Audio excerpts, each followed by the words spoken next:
Welcome to We're Not Pros, a show.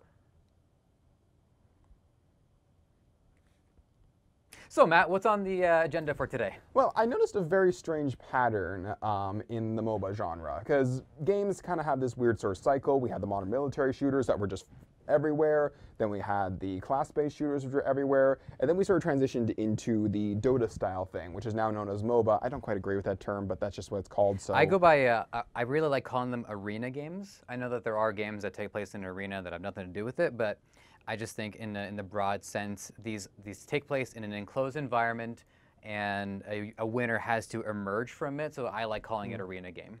All right, so I noticed that all these games seem to include the character of the Monkey King, Sun Wukong, figure of Chinese mythology, and you can find him in almost each and every one of these things. He's like this really strange reoccurring character. I thought it might be interesting to look at all these different iterations of this one legendary character and try to figure out which one we like the most. Like which one is sort of the most faithful, since he's literally everywhere. So what we did is we picked a whole bunch of what we feel were really major ones.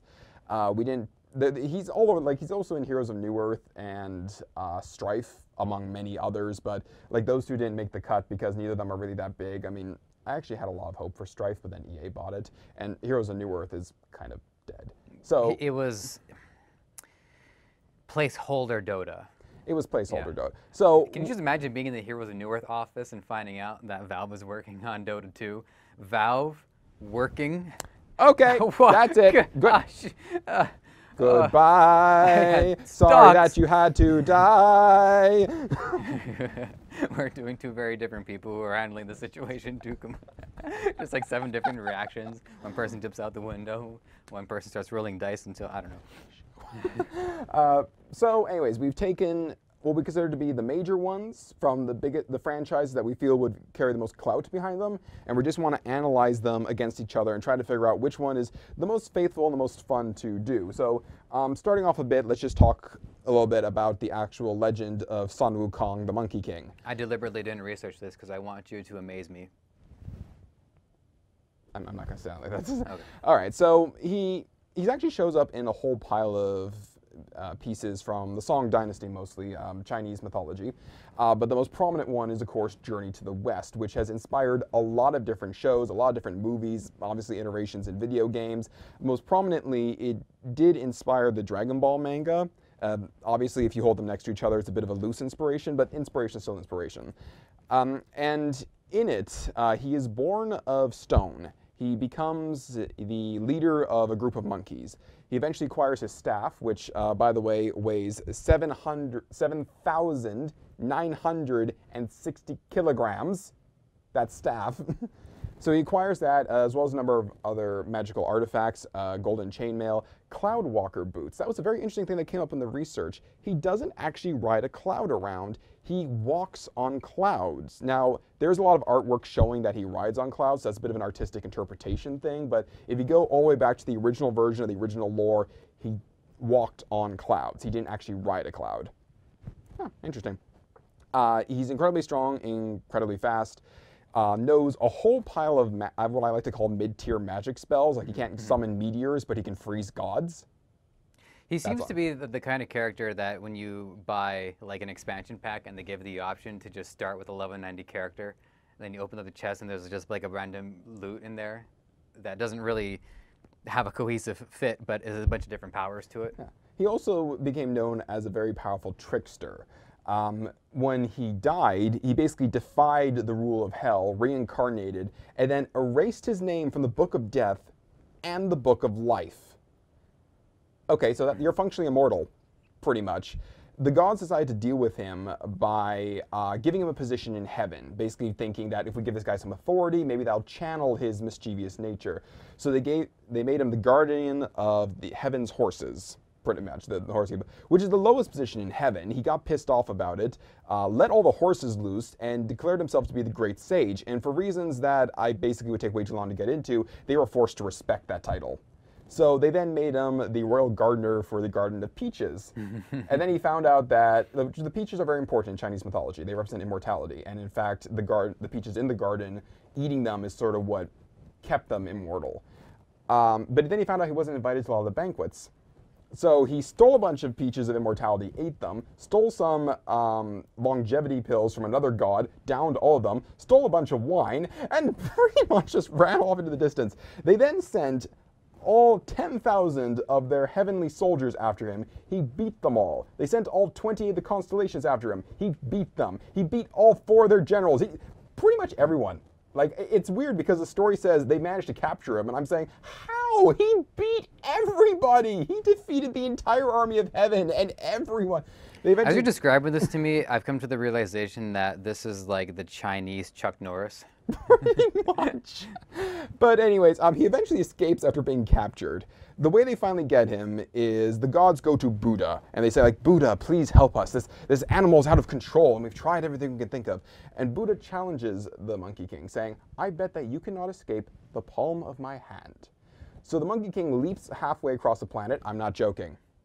Like, I could look up the exact kilometers here, but basically it says this much, and then in brackets, by the way, that's almost half the planet. So he leaps almost half the planet, and he finds 5 pillars, 5 stone pillars.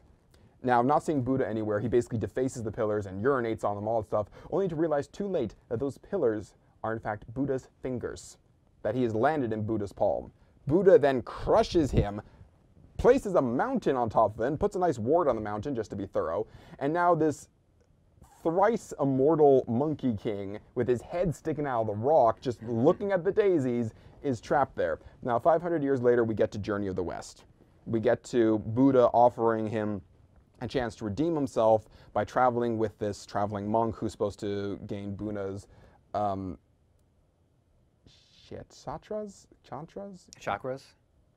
Like the actual verses, kind of like the 12 commandments. Okay. But whatever that equivalent is.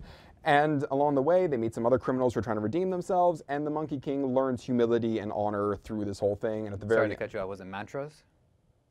I feel like it started with an S. Okay. But anyway, so he learns humility, and he becomes a more grounded version of himself and actually becomes a warrior of heaven. Now, basically in total, because stupid notes. So yes, can jump around halfway, can transform into 72 different forms, such as animals and objects. He can pull off the hair off his body, transform into objects, weapons, and even clones of himself, animals, and has possessed 9 titles over the course of his life, including Handsome Monkey King, Keeper of the Heavenly Horses, and Victorious Fighting Buddha. This guy's been around, and as I said, he doesn't just appear in Journey to the West. He's got a whole pile of tales where he'll show up as a character mentioned on the side, or as a character who just happens to have a mural there. Mm-hmm. Yeah, I have a few findings here. Yeah. Sorry, if you wanted to finish, by all means. Well, that's mostly summing it up. I mean, he is as you said, he's kind of the Chuck Norris, but he's this trickster god who lives a life basically against Buddha, and then eventually discovers Buddhism and becomes reformed and basically a monk. He is very much a symbolism of what the religion stands for, of conquering your inner animal and becoming a better version of yourself. And you got to have a hell of a lot of fun along the way. Mm-hmm. Now, the interesting thing is that you're describing this to me, what we have as a character who, his overall arc is he learns humility and he dials back the party animal aspect of him.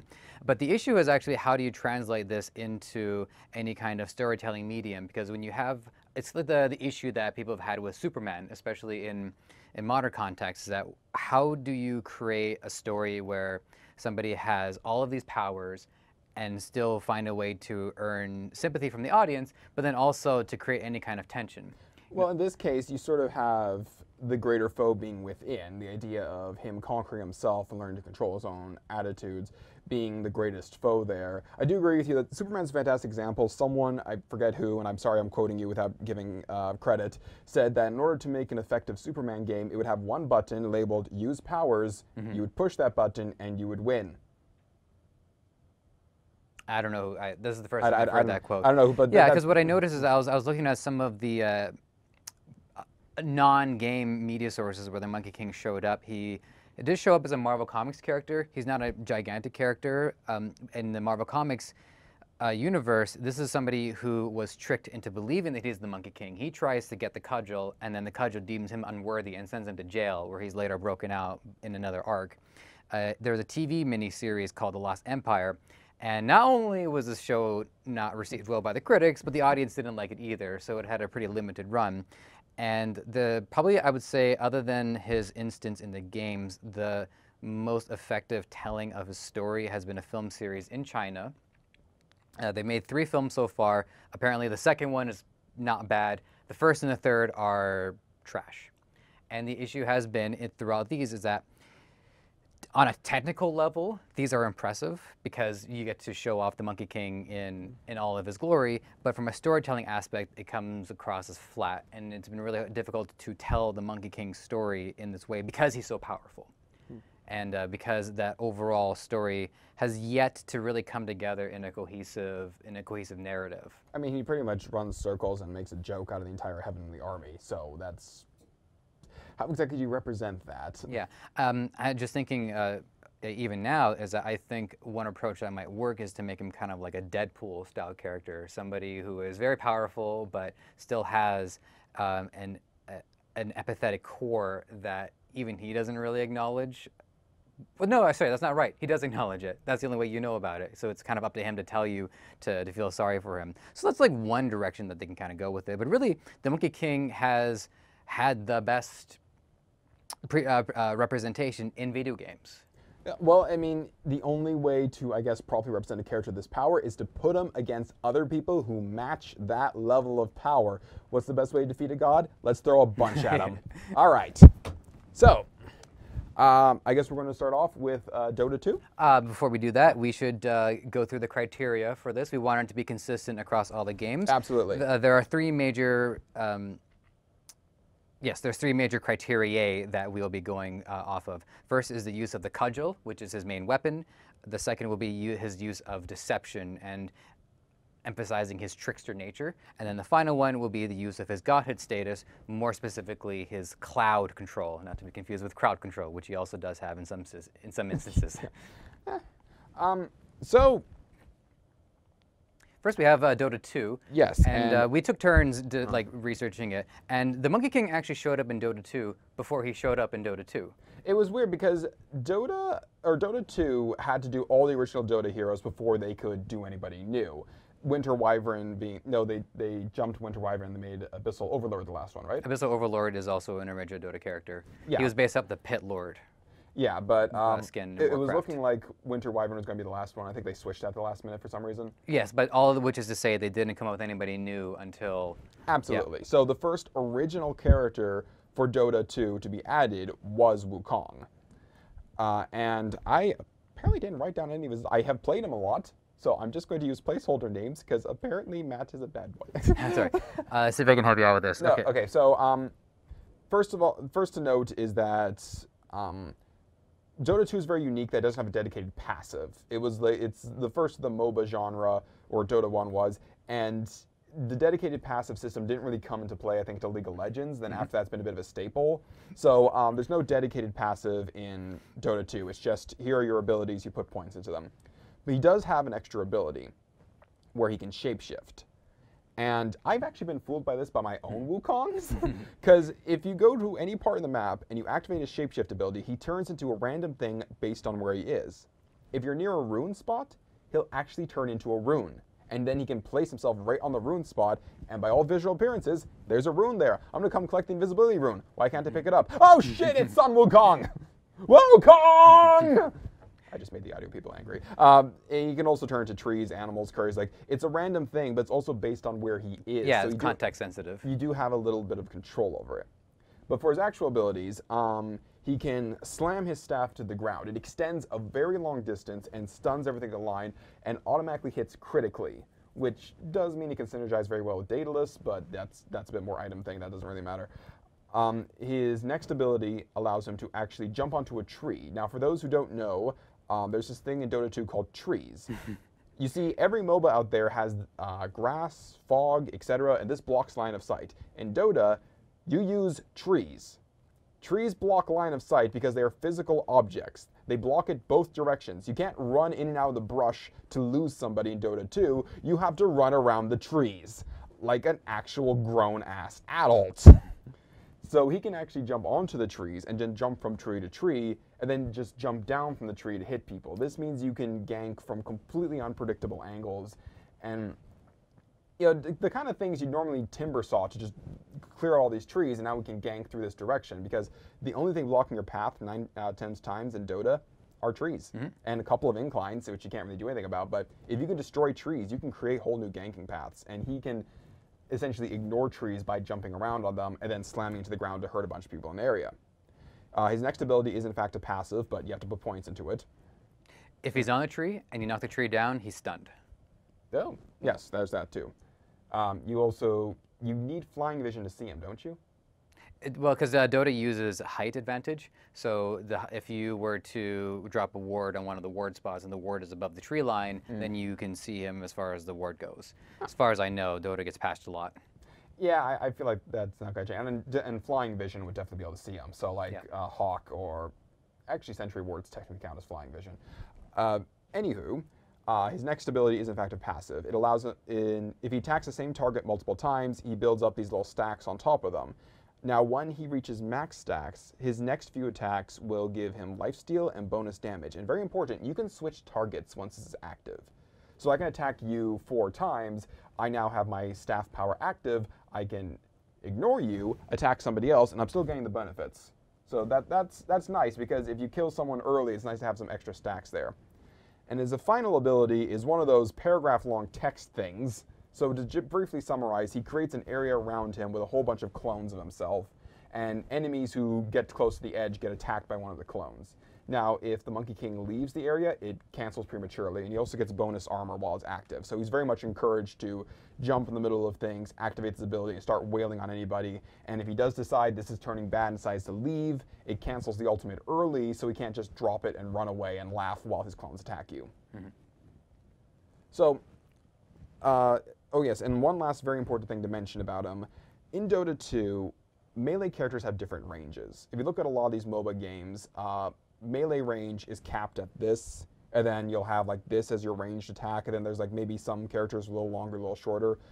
In Dota 2, like you can have someone like Bounty Hunter who attacks with a dagger, and he pretty much has to get into kissing range of someone in order to hit them, which is why he can turn invisible, because otherwise he wouldn't really function as a character. Wukong in Dota 2 has the longest melee attack range in the entire game, to the point where he outranges the characters with counterattacks. So, like, in terms of an extended staff, like an Axe or Legion Commander. Yeah, Axe and Legion Commander, they have a chance when attacked to basically attack everything near them. So he outranges all the ranged characters, again, to the point where he outranges the 2 counterattack abilities in the game. And he's still considered melee. So, in terms of analyzing the various things, he has the staff, he has the one extended thing. He also has the fact that he has the longer attack range. In terms of the mischievous nature, we have the transforming, we have the jumping from tree to tree. Yeah, that pretty much covers that. Yeah, the only thing that he seems to be missing is his use of the clouds. Whereas he does mention the cloud, which is nice. In the early phase of the match, when you're giving move orders, he has a chance to say, "Where's my cloud when I need it?" And that's this is Valve we're talking about. If anyone knows how to make responses, it's Valve. And you can go to the page of Monkey King responses, and it's this massive list. He'll address other people by name. He'll mock them. He mocks Zeus a lot because it's Zeus. He has a lot of dedicated lines to allies, to enemies, and he also refers very often to his lore. He'll say, like, he'll do something interesting and say, "Oh, that reminds me of a story of, you know what, I'll tell you later when you've earned it." In fact, like, my favorite of his lines is really just when you start the game, if you get first blood as him. It's like, first blood? No, that's not true. I've killed lots of people. And he constantly references his own story. And in terms of the actual lore, if you go to the wiki page for him, they pretty much just copy-pasted it. I mean, they just said, like, at the end of the journey, he learned some humility, not all humility. And because the actual reason why we're here defending the Ancients is, why are we here defending the Ancients?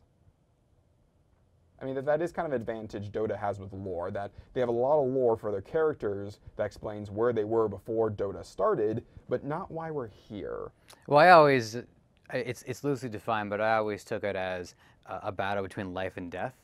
because radiant represents life and dire represents death. Well, supposedly there was this meteorite that split into half, and it had all these little chunks going on, and people started consuming the chunks because it gave them a lot of powers and became addicted to them, and that's why they're trying to help one of the gods to get more rock chunks. Again, the lore is pretty loose. But I think I like my interpretation a little better. Yeah, well. But yeah, that's pretty much all there to say there. He's got transforming. He mentions the cloud. He can't actually ride around on the cloud.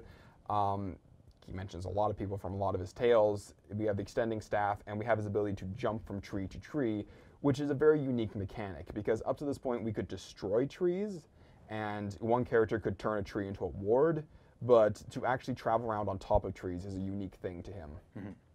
All right, so next up is the League of Legends instance of Wukong, and the League of Legends Wukong showed up before the Dota 2 Wukong showed up, and well, League of Legends did show up before Dota 2. Like, it was sort of Dota, Heroes of New Earth, League of Legends, then Dota 2.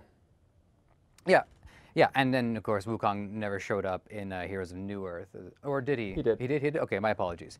Now, what was happening is that at the time of Wukong's appearance in League of Legends, Riot was still on a previous version of the engine. So if you go online and look at some of the footage of earlier League of Legends, the game has undergone some aesthetic changes, and it wasn't just changes aesthetically. The other issue that they were having was that they would have characters like, say, Scion, and I'm referencing a research video, by the way, on this, and people didn't really know, like, okay, what do we do with a guy like Scion, or what do we do with a guy like Wukong? Are we supposed to play him as a top? Are we supposed to play him as an AD carry? So originally, it was a lot looser. I mean, you'd have really weird builds like Ability Power Master Yi, which could be stupidly effective, but it did bring up a lot of weird questions. It offered a lot of freedom in terms of how you could play a lot of characters, but it also meant that it was hard to define a lot of people. And one of the things that I don't like about League of Legends, a lot of people don't like about League of Legends, is they have started building people specifically with, this is a mid laner.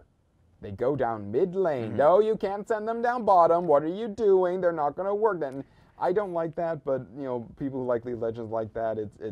There was more freedom, but also more confusion back in the day. Right. Well, their business model relies heavily on being able to put on new champions. So it's important for them that these champions have more structure to their design than some of these other arena games, Dota especially. But when Wukong came out in League of Legends, this was the issue. Now, just from the footage that I've seen, he's typically played as a top laner, which is to say that he's fighting on his own, and he's going up against one other opponent, which suits him quite nicely as a duelist, because so we're going to go through his skills. He's got a passive. League of Legends was, I think, the first arena game to basically give every single character a passive. Yeah, dedicated passive. Yeah, dedicated passive. His is Stone Skin, and the idea of him having some extra defenses isn't exclusive to League of Legends. I actually noticed it in Smite as well. And when he's got more allies around, his defenses increase. I don't have the exact specifics, but they do have a tendency to change anyways. Next up, he's got his Crushing Blow, which is something that I've seen happen in other League of Legends characters, where you will get a basic attack, and then you can activate this, in this case Crushing Blow, and what it does is that it just gives him additional power into his attack. But there's a secondary thing where if you do your first initial attack animation, you can cancel that animation when you activate Crushing Blow and immediately get a second attack out. Okay. And this seems like the kind of thing that if I were designing the game, I would have been like, I don't think that's what I meant to do. I think I meant to be on his next attack, it's going to be a Crushing Blow. But in Riot's case, they thought, well, you know what, let's just leave this in so that you can deal a lot of damage in an attack. So, the weird thing fine. That used to be on a number of characters. I mean, Nasus was, or Nasus, if you don't want to pronounce it with an Egyptian accent. He's Egyptian, by the way.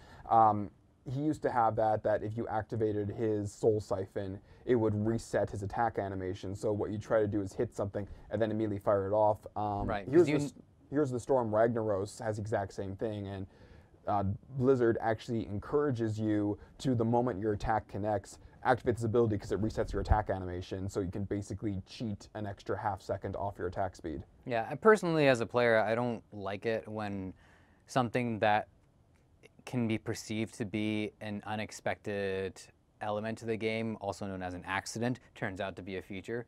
So that's the kind of thing that kind of burns me a little bit, but I don't want to spend too much time on that. Next up, he's got Decoy, but I wanted to touch on Nimbus Strike first because this is his only major instance of using his cloud in any sense. He rides on the clouds and uses that to cover the distance. So you can see how the combo is kind of forming. Nimbus Strike into them, and then attack, crushing blow, and Wukong is going to deal a lot of damage with that. The move that stuck out to me that I thought was probably the strongest thing that Riot had done in honoring the Monkey King in this game was Decoy. And I actually really like how this mechanic works. So what happens is that, let's say he's on the run, activates Decoy, he turns invisible and can continue to move wherever he pleases, and then he leaves a copy of himself just standing there. Doesn't do anything, and then when time's up, the Decoy just does a little attack, and then it's over. Now, why I thought this was clever and it actually honored the Monkey King quite effectively was because as a player, I can choose to just hit the stop key and stand there, and the other players are like, is that him, or is that just the Decoy? I think it's the Decoy. And then he's like, surprise, motherfuckers, it's me! And then he goes off, and then he does the Nimbus Strike, crushing blow, glitch thing, whatever. Well, a question I would have, because I don't think I've played him in League of Legends.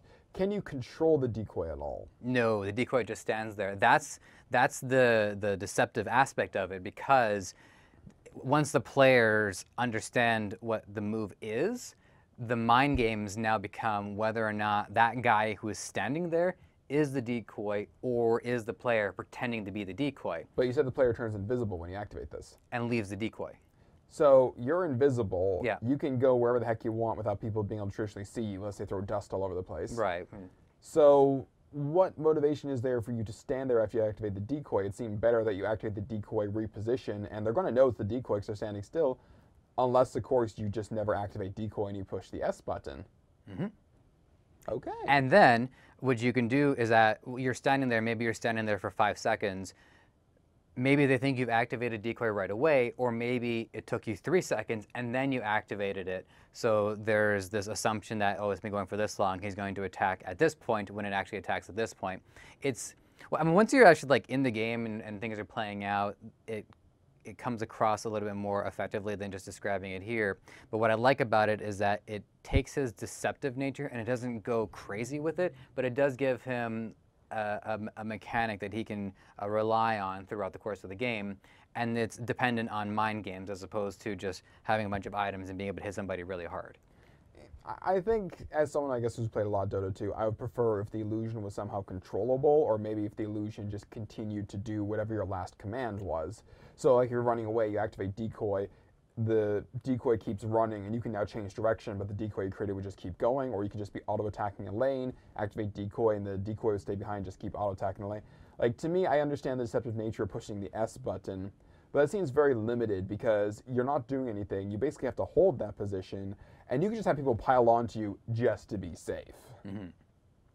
But, you know, again, this Dota 2 has command groups. League of Legends doesn't really have command groups. I don't think they're ever going to introduce command groups. So Right, because the only thing that you're really worried about in League of Legends are the other 5 people attacking you, as opposed to all of the myriad of things that Dota 2 can summon, like having these gargoyles show up or the Eidolons and stuff like that. Yeah, those so gargoyles are powerful. They're powerful. That's my point, right? That adds to the point. As for his ult, it's a Cyclone.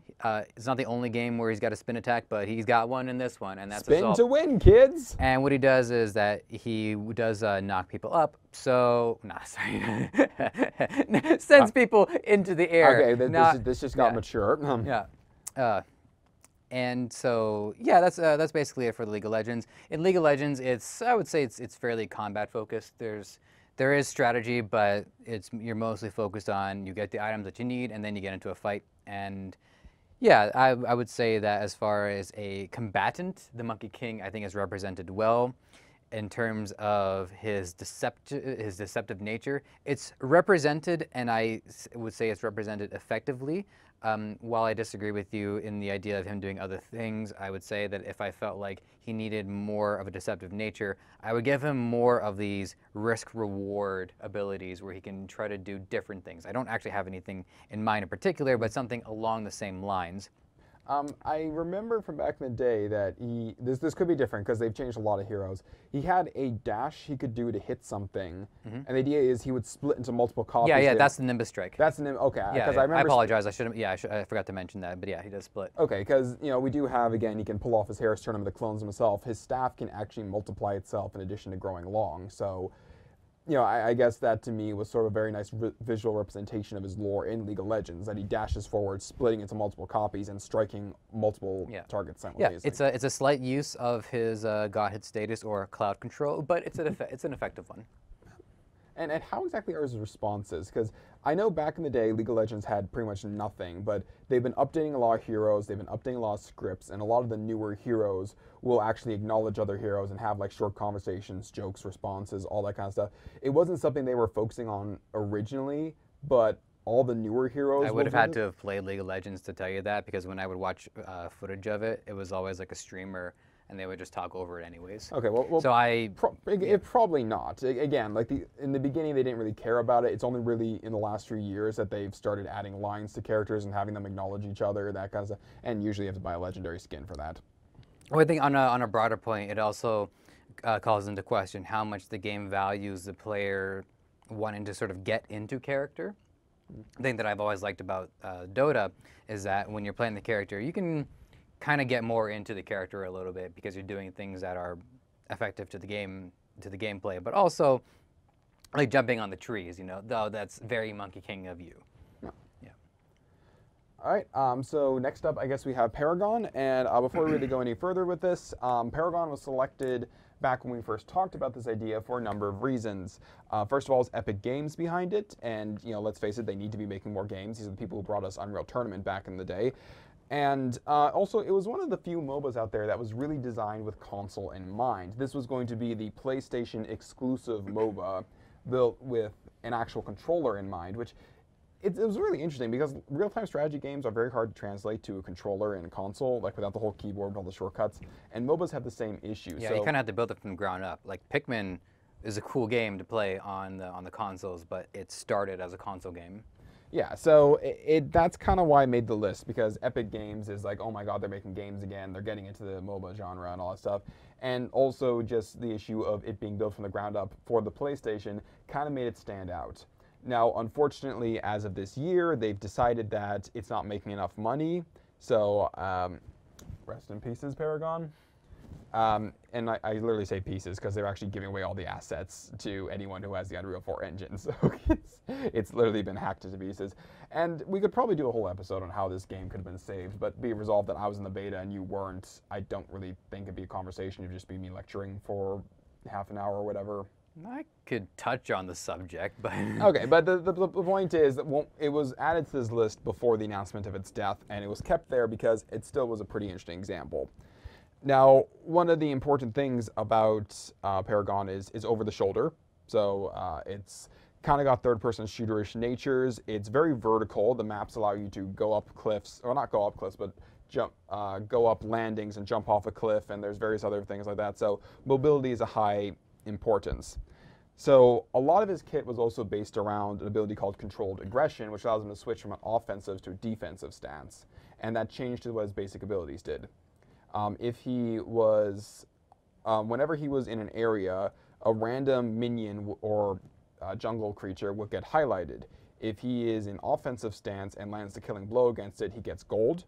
If he is in defensive stance and lands a killing blow against it, he gets health. Now, his basic abilities are the Staff of Legend. If he's in offensive stats, he thrusts the staff forward, knocking back whoever was immediately in front of him, and knocking aside anyone who wasn't really immediately in front of him, who was just kind of in front of him. If he's in defensive stance, he actually plants the staff to the ground, has it grow extra long, and basically leaps a large distance to just help engage or help get into places. He also has the Cloud Walker, which this is a double jump, and it's on a cooldown, which I kind of like. It starts at 14 seconds to get it down to 11, but it doesn't mean he can double jump all the wally dilly wally day. It means that he can double jump when it's off cooldown. And if he's in offensive stance, he ends the double jump by slamming the staff to the ground, damaging and slowing people. If he is in defensive stance, this is actually really cool, at the end of his second jump, he just starts walking forward on air. Like, he gets a speed boost, and without dropping, even though there's nothing beneath him, he just can walk forward for a few seconds, which allows him to basically reach a lot of areas and not a lot of characters can do. And his ultimate is 84,000 hairs, which passively creates clones when he attacks. Clones stick around for a couple of attacks, and then they disappear. Clones can't move, they can't really, like, they won't chase things down, they pretty much just stand there as sentinels, and after 4 attacks of whatever happens to be convenient, they'll disappear. But he can generate these at stupid rates. Now, and before going any further, I know I've touched on the responses from Dota 2, and I asked, like, if Wukong... This is one of the things that kind of frustrated me about Wukong in Paragon. He talks like a monkey. He does not actually have a voice at all. He talks like a frigging monkey. And it's weird because he actually tried to do something interesting with his lore. They took another character that was introduced like back as part of one of the original heroes and said that he and Wukong used to travel together and to try to, I guess, very softly recreate the traveling monk and the Monkey King of legend. Only they weren't seeming really delivering anything, they just were traveling together, and he sort of wondered why Feng put up with Wukong at all, since Wukong seemed to make Feng's life difficult, to the point where Feng actually just sealed Wukong away in a cave. So not necessarily dropping a mounting on him, but just sealing him away in a cave. Wukong eventually got out on his own and has apparently come to the field of Paragon to torment his former master. That's his motivation in life. I'm sorry, when that is your motivation in life, I really think you need to take a look back at who you are and where you're going. Truly, if you exist only to spread misery to a specific person or even a specific group of people, you really need to reevaluate your life choices. And I'd be very interested in what your parents did to you. You know me? But, so in terms, the big problem with him playstyle, or strength, depending on how you look at it, is that he does have a 1-second cooldown switching stances. It's not instantaneous. And since his abilities have the same cooldown regardless of what stance you're in, you can put yourself into very silly situations, or you can save yourself from very silly situations. It really takes a high skill level to play him, and before the game really shut down, he was considered to be the most powerful jungler there was, thanks to his passive that allowed him to just heal or get extra gold from killing jungle monsters. And he also was just considered to be very powerful in general. The game never left beta, so there was a lot of imbalance problems. He was definitely top tier because imbalance problems. Mm-hmm. So we do have the extending staff in multiple ways. We have his Staff of Legend ability. We have his ability to walk on clouds, which, you know, is not riding a cloud, but technically, if you go back to the original lore, he's just supposed to be able to walk on them. And his passive, while generating clones, I do have concerns that they don't really move. They just stand there and they attack whatever is near them. So you can create massive messes in the middle of team fights, but it's not really, they lack any kind of real utility and deception. Since they never move, it's hard to really trick anybody. Paragon is very mobile. The idea of you standing there and pretending you're a clone is not really an option because you're going to have things raining down on you. It is a third-person shooter style of game. It's not really the same top-down tactical as most of the other things on this list. And the fact that they took a character who has a lot of rich history and a lot of rich lore, and they gave him as his main response is like, no, those was a real wasted opportunity to flesh out a fun person, to flesh out someone. Well, let me just say that, like, it was beta, so that could have just been a placeholder until they got more funding. Was it we get a voice actor in to do the lines? So I mean, I understand. It's like, okay, well, this is me playing it. This is the experience that I have, and that's not by any stretch of the imagination what I would want. But that's kind of where I'm thinking the situation they had to deal with. But you know, we've got the Staff of Legend ability, which is all about extending the staff. We've got the cloud walking, which, you know, can still even slam the staff in the ground, and specifically calling his ultimate 84,000 hairs. Like, that references the fact that he can pull hairs off his body and create clones of himself. So I do think there's a very nice adherence going on there. I am disappointed that he can't really do more with the deceptive nature. Like, there's really no turning invisible. There's no turning into another person or like someone on the other team. He is really about aggression, getting in there. I feel like they simplified him a lot for that. So, I mean, that's my main concern. But again, it was beta, and it could have been great. I think they probably would have to have given it to another company. All right, next on the list is Smite, and Smite is it's also third person, not quite over the shoulder. Because when you said over the shoulder, I'm picturing like Resident Evil 4 over the shoulder, Okay, but probably a little further back than that. That was a bad choice of words. It would be like more lined up with the person. Okay, so then Paragon and Smite are in the same category in that way. I don't know. This was like the first time I spent an extended amount of time watching Smite, and I ran into the same issue because I wasn't gonna go through and play these games. But whenever I would try to do research on it, and I would want to see like an extended match, it was hard to find a Let's Play where the person wasn't there talking over it or anything like that. So as far as like the story, or sorry, the voice acting aspect of it, that's something I probably could have done a little bit of a better job researching on. Okay. Smite is pretty faithful to the story. They did put out a video of Sun Wukong, so if you want to go watch that, it's not even 5 minutes, and it just kind of gives you a very Cliff's Notes version of it, but it's not anything that we haven't already said throughout the course of this episode. Yeah, Smite is literally the gods from Legend fighting each other, so they tend to just copy-paste the lore into their thing, but that works. That's exactly what they're going for. Yeah, exactly. It's what they want to. Yeah, that's it. It's what they're going for. All right, so.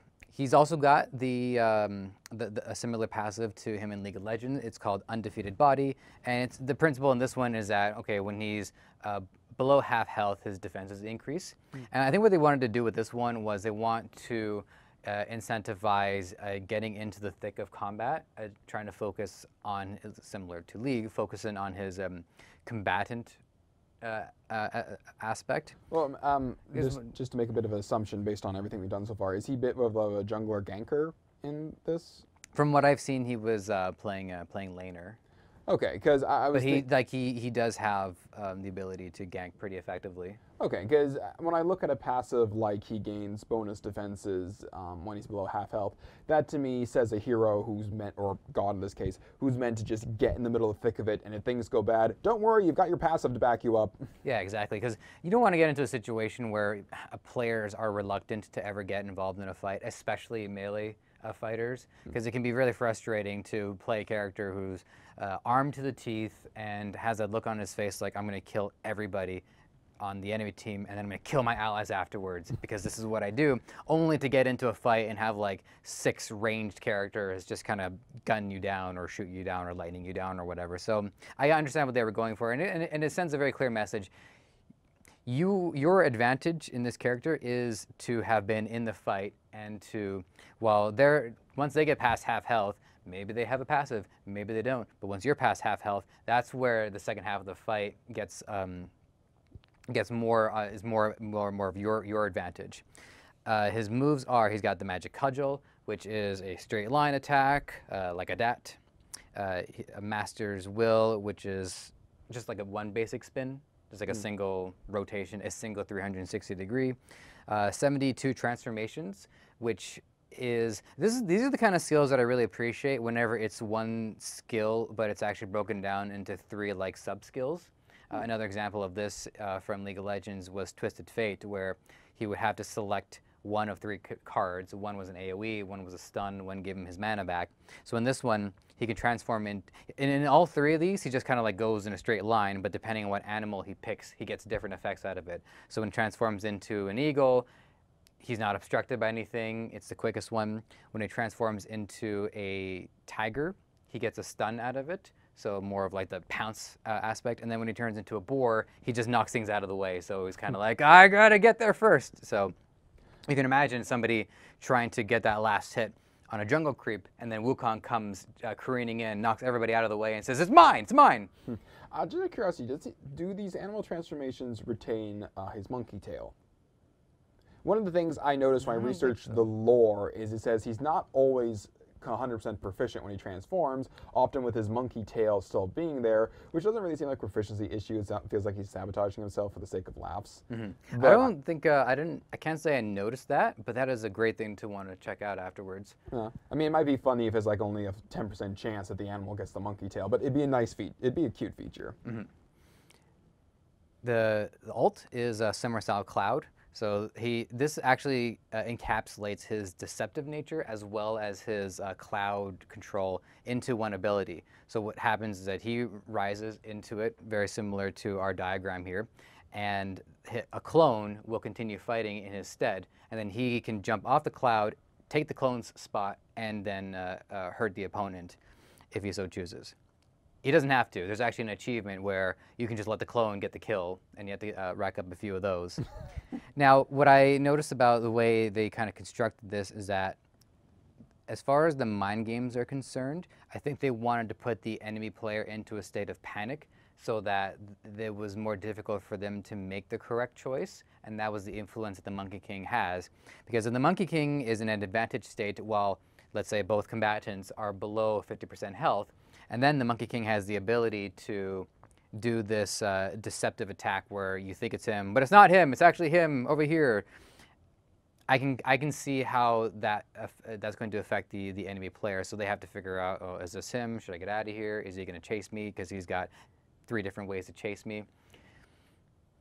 All of that said, I think that he comes together fairly well in Smite. I don't want to start saying this is good, this is bad.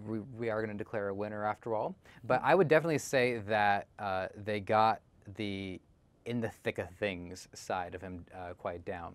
Well, because I think he's the only. No, the League of Legends has 2 different, and the Dota one has a passive as well. But this is the only one where he has 2 on-command staff attacks. He can that's not an alt, because you can command staff attack in League of Legends, but you can just choose to use the Magic Cudgel, and you can just choose to use Master's Will, and those are both basic attacks.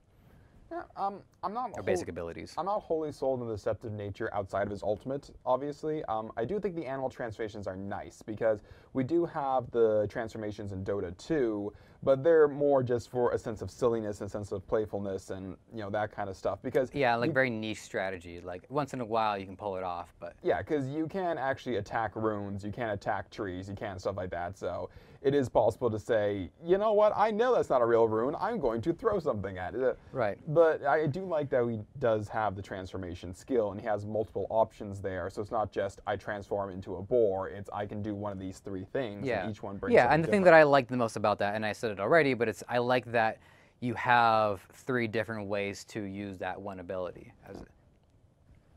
All right. Okay, so I guess that kicks us to our next one, which is a bit of a weird one. Heroes of the Storm is a bit of a rising one in Blizzard, and the problem is that they are very heavily restricted by actual Blizzard characters. They can't introduce anybody into the game who wasn't in another Blizzard game. And they've gone to some pretty silly things with that, like they introduced a probe as a character. I maintain that if they ever release a peasant or a peon from the Warcraft series, I will play HOTS again. Well, they have Murky. That's not a constructive character, though. No, but I get what you're saying. Murky is like this incredibly weak, incredibly pathetic character whose main power is he plants an egg, and every time he dies, he respawns from that egg 3 seconds later. Yeah. So he's just an infinite number of Murkies. But they did release a character called Samuro. I don't know if I'm saying that right. It's a weird... Samuro. Samuro. It's like samurai, but Samuro. Yeah, and when they released him, they also released a legendary skin that turned him into the Monkey King. And since Heroes of the Storm could never have a Monkey King character, because there was never a Monkey King character in Warcraft lore, this is kind of the only thing they could really do with it. And the fact they did it on launch was also a very interesting side. So he's getting a bit of an honorable mention in this, in the sense that maybe we shouldn't be including him, maybe we should, but it is a bit of a major MOBA. It is garnishing some kind of esports scene for some reason. And it does. It's not even like a coincidental thing either. I think that there was definitely there was a deliberate and there was a very conscious effort to at least try to be faithful to the Monkey King through Samuro's moveset. Yeah. So the first ability I want to talk about is Mirror Image, which allows him to spawn 2 mirror images of himself. These images just kind of continue to attack things. They go around. They are indistinguishable from him, but very important. He can swap places with either of these 2 images he wants to. So you can have 3 of them in a lane, and you're dealing with someone's hitting you. It's like very clearly they're the illusion because they're not hitting for full damage, and then all of a sudden he switches. I went to soccer training. Ah! Ah! Go ahead. Okay, but then he can switch with that illusion, and all of a sudden you are getting hit for real. So that's a very interesting deceptive nature going on there. His next ability is called Critical Strike. Every 4th attack, doesn't matter what the target is, hits for 50% additional damage. At one of his levels, he can augment this in some really fun way. Honestly, base-wise, it's kind of boring. He can also activate this to guarantee a critical strike. Something about Heroes of the Storm to mention is there's no real RNG going on. There's no real critical nature. There's no crits, there's no evasions, that kind of stuff. Crits are usually represented by every 3rd attack will do this, or every 4th consecutive attack will do this, or in some cases, your next attack against a hero does bonus damage, 10-second cooldown, take 2 seconds off the cooldown every time you attack a hero. So they've eliminated as much RNG as possible, which I respect and also don't like, because I find randomness and unpredictability is a part of life. But if you're going to just completely banish all forms of it from your game, that is a good design decision. That's not necessarily something, like, it's not something I hate, but at the same time, I like a bit of randomness, because that allows you to throw your calculations out the damn window and just be a little silly. His next ability is called Windwalk. Yes, it is Wind. Why? That's a bit of a weird name. He turns invisible, and for the first couple of seconds, he can't be revealed. So if he turns invisible, he goes invisible, and you just decide to throw fireballs in all directions, you're still going to hit him, but it's not going to reveal him. In Heroes of the Storm, characters who are invisible, if they get hit with any kind of attack, it prematurely ends their invisibility, because there's really no dust of appearance. There's one character who can do dust of appearance, but there's no items at all in Heroes of the Storm, so you can't just buy dust of appearance and throw it around the place. And he has 2 options for his ultimate ability, which is just how They're called heroics. Yeah.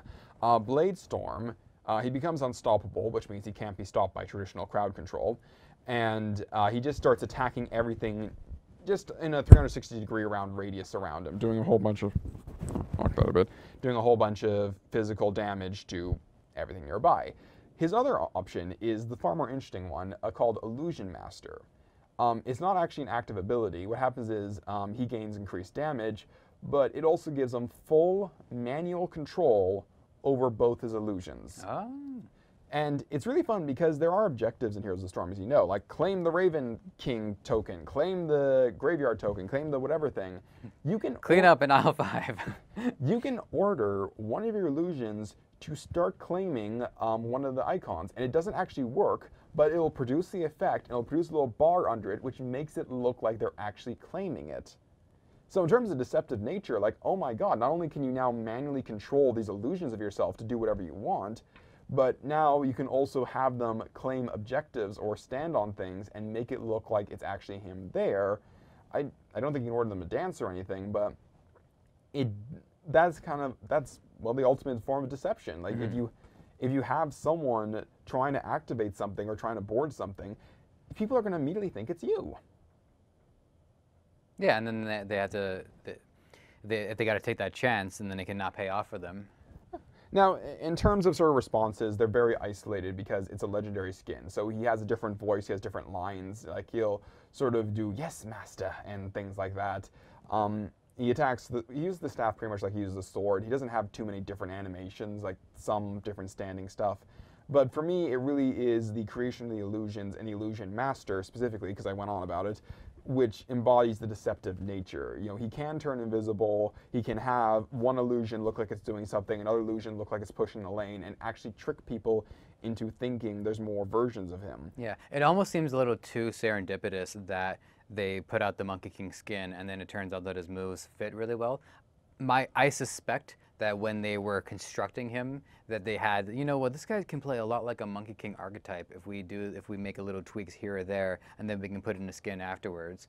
So it's one of those, I think, rare cases where if you buy the package, you're kind of getting 2 characters at once, because you can select one of the 2 heroics. You can lean a little bit more into like a Blade Master style kind of play, or you can lean a little bit more into the deceptive Monkey King kind of style, because you can pick one of the 2. You can't have both.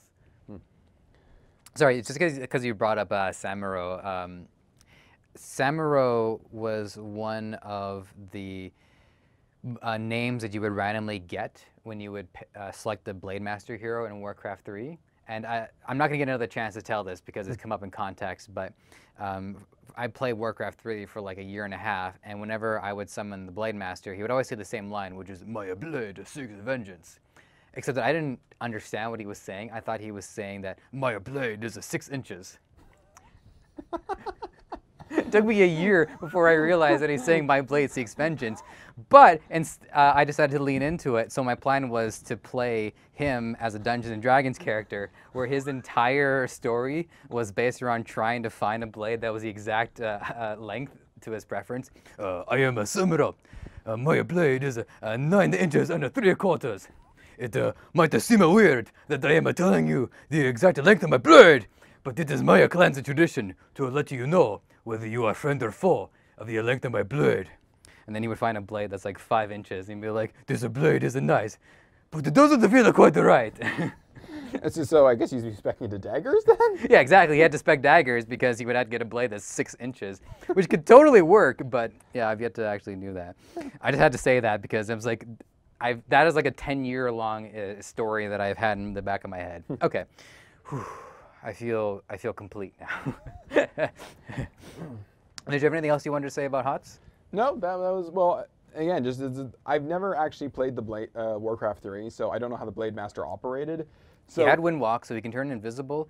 When his ult was Blade Storm, and he would actually just go like spin around in a circle and attack things.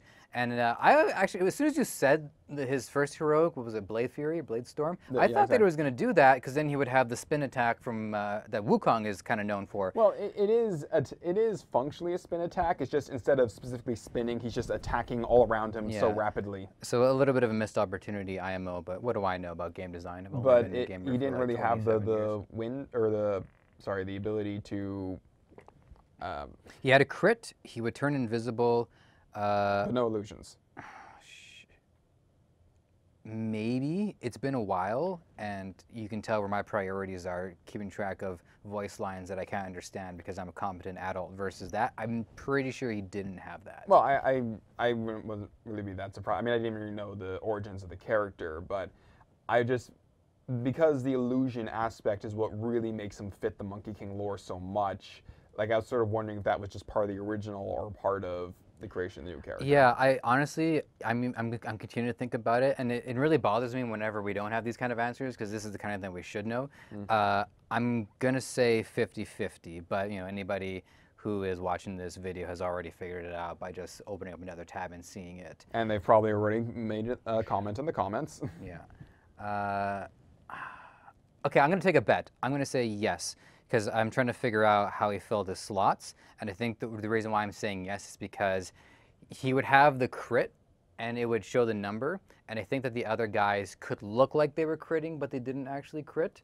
So I'm going to go with he had the Windwalk, he had his crit, he had the illusions, and then he had the Blade Storm. So my bet is yes, but I'm not 100%. Okay. Well, do we have another one to mention then? We have our last contender is another Blizzard game, another character who was given the Wukong skin.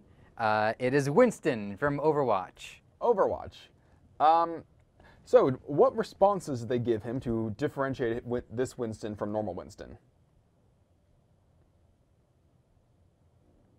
To be fair, I haven't been great on the responses throughout the course of this episode. When he does his leap attack, does he get in Cloud for doing it?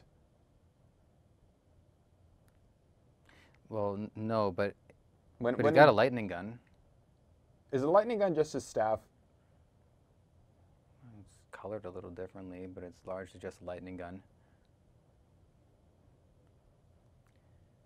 We're not actually counting them, are we?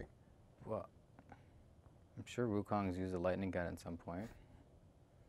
I feel like I would have noticed that part of the lore. Just give him. Well, I mean, lightning comes from clouds, so. But not the staff. Okay. They couldn't have at least given him a cloud when he's doing his leap attack. That would make sense. So do you want to?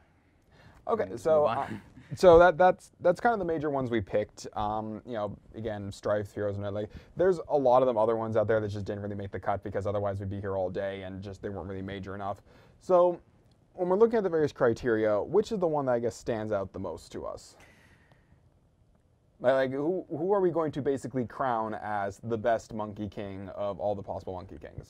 I will say that having gone through all of these, I walk away more impressed with the different impressions of it than I was before I did any of the research on this. So I don't want to give. I don't want to hand out like. I'm not saying like everybody's a winner. Yeah, but no, we're not grade school. No. The Dota 2 instance of the Monkey King, I think, is the standout. It's not just because of his use of the abilities, but I think his playful nature, I think, is most emphasized in Dota 2. And because these are games, you want to, I would assume, play the games a little bit. I don't know how effective he is in the competitive side, but honestly, you know, we're not pros. The people who are watching this might not be pros, so I didn't really want to consider whether or not he's viable in tournament or anything like that because I don't care. What I care about is if I was a big fan of the Monkey King, like if I was a fan of Zeus, let's just say, what game would I play to really feel like I'm embodying Zeus? And even in that case, I would still have picked Dota 2 because I think just the idea of being able to send a lightning across the stage and hit everybody with it and see them afterwards, I just think is a great feeling, a great godlike feeling that Zeus has. And this is the same thing with the Monkey King. Being able to jump on the trees is unique to Dota in just the way the game is structured. His staff usage is like, okay, sure, whatever, but well, he's got the one long extendable staff. Yeah, I mean, and you don't really see too many characters in the game emphasize having like 6 separate like weapon attacks. Like Axe calls himself Axe, but he's only got, I think, one ability where you actually like command to him to swing the axe. One is a passive counter. One is you come over here. And then what was his last one? It's like no, Cole. That's the name of his ult. And then the other one is a taunt. So even a guy called Axe only actually has one ability where you command him to swing the axe, and the other one's a passive, which comes up a lot. But you know what I mean? It's like, okay, so what? The control doesn't have that much. But then it's also it's not as like fightery. It does lean heavily into the strategy aspect of it. So the fact that he's swinging the staff means that a strategic choice is made as opposed to a combat choice, unlike, say, Smite, where it's a little bit more combat focused. I think Dota 2 also wins for me, and this is... I know I mentioned responses a lot, but this is a character with a massive amount of lore behind him who has done a lot over a long period of time with a lot of massive history behind him. So it's nice that Valve, who's really known for this, I mean, look at Team Fortress 2 and just all the, like, they had the original lines where everyone was fleshed out. Then they went and they phoned all the actors again, saying, okay, come back, we're about to increase it. You actually notice that some of their staff, or some of the cast members, are kind of, like, on retainer, which is why they use the heavy and the scout and the soldier a lot more than some of the other guys. Yeah, and, well, it's funny that Invoker and Anti-Mage are both voiced by the same character. These two people couldn't hate each other more in game. But it's the fact that he constantly references his own lore, how he comments on the various items. Like, Monkey King Bar has been an item since Dota 1, and he buys it, and he'll actually say in a very frustrated fashion, like, I have to pay for this? So, in the way he'll actually interact with other people, like comment on everyone else's lore, compliment them, insult them. It's the way he interacts with people and talks about his grand story. Like, he actually has level up lines for, oh, would you like to know where my staff comes from? And then he level up later. It's like, so there's this island and a dragon horde. Like, he'll piecemeal you parts of the lore of his staff as random level up lines. And it really, like, just the entire list of responses, you can find them all on Wiki, and there's like a massive list of them. It really fleshes him out as a character, and actually I think pays the most tribute to who he is and just the influence he's had, because this was written back during the Song Dynasty, 16th century. It's like, this is a story and a character that has survived for a long time and has a lot of weight behind him. And I think also, if you look at the power distribution in Dota 2, you have I would say, the broadest spectrum possible of where these characters come from. You have the 4 like fundamental characters, like Keeper of the Light, and you have Chaos Knight, who represent core concepts of our very understanding of the universe. And then you have like Rick, who just happens to have like a bat, right? So the Monkey King just goes to show that you can really fit any character you want into this power struggle. Yeah, those are the things that bothered me about Dwarven Sniper, because everyone else seems to have these massive, interesting lores, and then you just have a dwarf with a sniper rifle. Why are you here? Why are you here? Why are you here? Why are you taking Dragonlance, you... Extended range? Yeah, like, it gives him, like, his passive in Dragonlance, just stupid amounts of range. Yeah, no, that's not, I mean, Yeah, you would think sniper, long range. I'm just, Yeah, I mean, okay. Counterplaying him is frustrating. Yeah, yeah. But It's called leave. Yeah, it really is the one that I think pays the best tribute to who he is. And the transformation nature is functionally not very useful, but in many ways it actually represents the character as a prankster, as a trickster.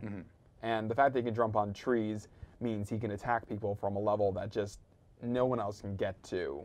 And you have to very specifically work your way around. So right. There's one more thing that I want to say, in that when I first started playing Dota, when it was only, you can only find it as a mod on Warcraft, the sort of mindset that I had when I played the game was that it wasn't like a race to the finish, or like wasn't like competing to get like a certain item at 10 minutes. Now that there's a lot more shared information, and that Dota has embraced the competitive side and the meta side, that there are more of these metrics in order to whomever is going to meet those metrics is then going to be the person that kind of closes the game out. But the way I think Dota initially wanted to be perceived, and the way that I could argue is perceived if somebody were to play this game and not collect that outside meta information, they would see this as more of like a mini MMO, where they're just kind of meant to like navigate the environment, and this war is going on, but that's neither here nor there. You kind of do whatever it is that you want to do. And I think the Monkey King shows that I think Valve still understands that, and that there are players who are just going to like enter a game of Dota, pick Monkey King, and they're not focused on they're not focused on winning per se. I'm sure they still want to, but they're really focused on navigating the environment the way the character might want to navigate the environment. And I think that's where the Monkey King is leaps and bounds ahead of the others. And I think it also just goes to show why Dota 2, even though I don't really play it much anymore, is also leaps and bounds ahead of the other games. Because I think since Dota, the other games have tried to structure themselves as a way that kind of feeds people into the competitive side. Whereas Dota 2 is more, the competitive side has been born of this game, but it doesn't need to embed itself into the core of the design. It's just something that kind of happens and is encouraged. All right. So, yeah, I guess sort of we've decided on Dota 2. I do think we had some good contenders. Oh, absolutely. I was actually really impressed, especially with the League of Legends, I would say. I'm not going to do second, third, fourth, but... Oh, yeah, no, just... All right. So, it'll just be... He's an open source character, so we're going to keep seeing him in other stuff. And it's going to be it's interesting. And I would actually recommend people look up the original Journey to the West. It's not only an interesting story, but it's a nice example of just how they told stories back then. The fact that it survived this long is really a testament to what it means to a culture and what it means as a character. Like, you know... I just want to say that for the bits and pieces of information that I didn't have at the ready, or the stuff that we didn't get right, I'm genuinely sorry to you and to anybody watching, because that's the kind of thing that I'm just like, I just don't like to do that. So I just want people to know that I would prefer to not deal with that, but nobody's perfect. We're not pros. We're not bros. I want to say thank you, as always, to XSN for being the most gracious of hosts. Thank you to you, to my good buddy Matt, for being with me on this journey. Thank you to myself, because I deserve a pat on the back as well. Ah! Ah! Ah! Ah! Ah! Stretcher! Ah!